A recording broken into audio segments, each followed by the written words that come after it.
Today we're going to be talking about a SQL statement that cost me a job early on in my career. You see, I was in a technical interview and they asked me a question that required filtering and aggregation. And I didn't know this SQL trick. So what is it? It's the having statement. Let's go ahead and let's jump into the computer and let's take a closer look. All right, so I've gone ahead and I've logged into my localhost SQL server, which by the way, if you don't have a server to practice in, please go watch the earlier videos in the video playlist, Learn SQL for free, link down in the video description. But anyway, I've logged in and I've clicked New Query. And today we're going to be talking about the having clause. And the having clause is used to filter the results of a query that's been grouped or aggregated. Now, unlike the where clause, which filters rows before grouping, the having clause filters rows after grouping or after aggregation. So, what do you absolutely need to know? And I'm going to be pasting some notes down here so you guys can see them. All right. First, the having clause must always follow a group by clause. Second, the having condition or the having clause can only use columns that are either in a group by or in an aggregate function. And then the aggregate functions that you can use in a having clause are very similar to the select, right? Where you have a count, a sum, an average, a min, or a max. So with that said, I hope you're excited about the having clause. Let's jump into some examples. So our first example here is we're going to be grouping all of the columns before we filter them in order to avoid any unintended aggregation. So what does that mean? Well, let's just say your table had some bad data in it. So maybe it had some duplicate rows. You could do a group by and then filter by the group by rows. That way, you're going to avoid getting duplicate rows. So we're going to be filtering our SQL practice.dbo orders table. And we're going to be going and we're going to be selecting order ID, right?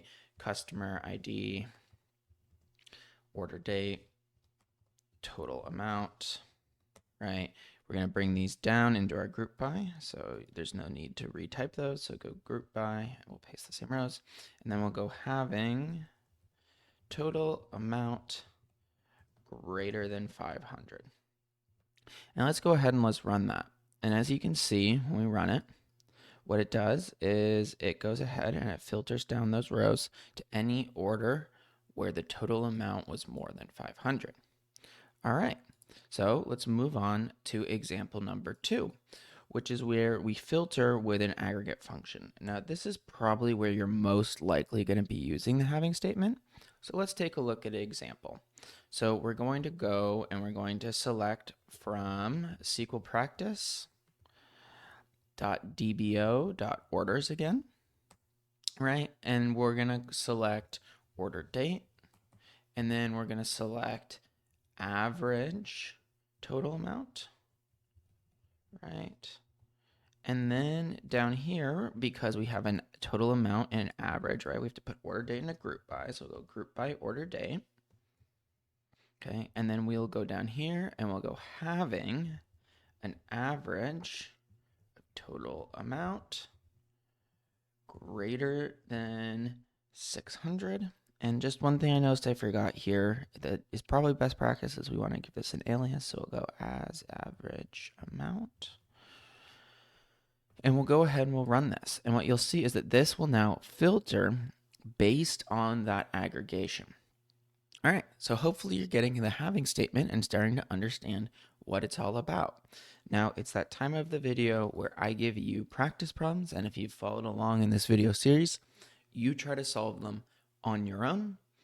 Again, if you haven't followed along in this video series and you want to attempt these practice problems, go watch the earlier videos in the Learn SQL for Free video playlist down in the video description. Okay, so practice problem number 1. You're analyzing sales data to identify which days with unusually high order volumes. How can you find the order dates where the total amount exceeds $5,000? Pause the video now and attempt that problem. Okay, Let's go ahead and let's solve this. So we know because we're trying to find the ordered dates where the total amount exceeds 5,000, we're going to need to aggregate, grouping by ordered date. So let's go ahead and let's try that. We're going to go select order date, right? We're going to go sum total amount, and we're going to go from SQL practice .dbo.orders. And so what this is going to do is this is going to give us the total amount per day. We do need to go ahead and add our group by with our order date, right? And then now here's the filter. We go having sum total amount, right? Greater than 5,000. And just like that, what we're going to get here is we're going to get an, oops, I had a error here. Where is it? Oh, I misspelled having. And just like that, we're going to go ahead and we're going to get all of the days that had over $5,000. And we're going to title this as total order amount. Okay, so that's the solution to problem number 1. Okay, now let's try problem number 2. Okay, and this is a very similar problem, but we want to identify our best-selling products. How can you find the product ID and the total quantity sold for products that have been ordered more than 20 times total? Okay, so we want to find the product ID and the total quantity for items that have been ordered more than 20 times total. So let's go ahead and let's try that. So because we're on the orders, right, we're going to go select and we're going to go from, and quantity is in our orders item table. So we're going to go SQL practice.dbo.orders item as a, right? And we want products that have been ordered more than 20 times total. So we're going to go and we're going to select a.product ID, right? And then we're going to go sum, and we want to return our total quantity, right?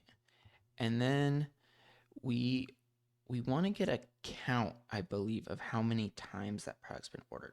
So if product's been ordered multiple times, it's going to be in that table more than once. So we want to take a count of a.product ID, right? And we'll go total ordered times, right? And then this will be as total quantity, right? And then we're going to want to filter based on this count. So we'll go down here and we'll go having, right, a count of total product ID more than 20 times. And we go ahead and we run that. We should get, and I missed my group by. So there we go, group by a.product ID, right? And when I go ahead and I run that, there we go. There's our total products that have been ordered more than 20 times. And that concludes our lesson for today.